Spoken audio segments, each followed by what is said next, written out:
নমস্কার বন্ধুরা, আবারও দেখো সেই আসামে গরিব মানুষের পাশে দাঁড়াতে একসাথে খুশির ভাণ্ডার বাপ্পা এবং সকলের প্রিয় দিল খান, এবং খুশির ভাণ্ডার বাপ্পা দুজনে আবার কিন্তু চলে গেল সেই আসামের মানুষের পাশে খাবার দিতে। নৌকায় করে খাবার দিচ্ছে। শুধু দৃশ্যটা দেখলে অবাক হয়ে যাবে যে পেটের জ্বালা বড় জ্বালা। মানুষ খাবার নেবার জন্য কিভাবে নৌকাকে ঘিরে ধরেছে। আর সব থেকে বড় কথা সেটা হলো যে এই যে খুশির ভাণ্ডার বাপ্পা মানুষের পাশে থাকে, সব সময় হেল্প করে, এবং আমাদের দিলদাও সব সময় মানুষের পাশে থেকে মানুষকে হেল্প করে।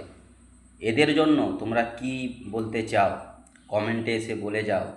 আর এই চ্যানেলটাকে একটু সবাই সহযোগিতা করে হাত বাড়িয়ে দাও, যাতে ভবিষ্যতে আজকে যে খুশির ভাণ্ডার বাপ্পা, আমারও নাম বাপ্পা, ঠিক আছে, আমিও যেন মানুষের পাশে থাকতে পারি, মানুষের দুঃখে সুখে যেন মানুষের পাশে থাকতে পারি, সেই রকম ব্যবস্থা, সেই রকম রাস্তা একটা তৈরি করে দাও।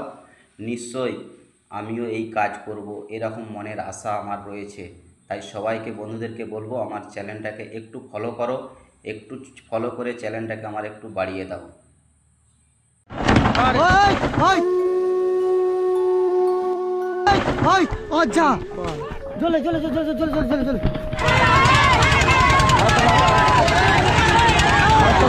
নৌকা নিয়ে এখান থেকে যেতে পারছি, খারাপ লাগছে, নৌকা নিয়ে এখান থেকে যেতে পারছি।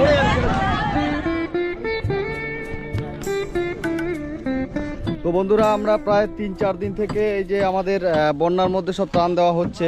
তো আজকে আমরা প্রায় 3000 মানুষের আবার খাবার নিয়ে এসেছি, 3000 প্যাকেট। দেখি আজকে কতটা দিতে পারছি। এই যে সব লোড করা হচ্ছে, এখন আমরা যাচ্ছি সবার বাড়ির উদ্দেশ্যে। খাবার লাগবে, খাবার লাগবে, লাগবে খাবার। যাচ্ছি দাঁড়ান। নিচে কতটা জল? এক বুক জল। ঠিক আছে, যাই আমরা যাইবো। এই গাছটা কাজে লাগা দেবো, গাছটা কাজে একটু নিচে আসা যাবে? আসেন, খাবারটা নিয়ে যান। কতজন আছেন লোক? 6 জন। দাও তো দিদি। এই যে আসেন,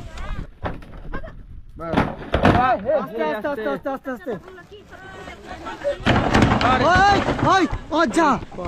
চলে নামে না ঠিক আছে তো?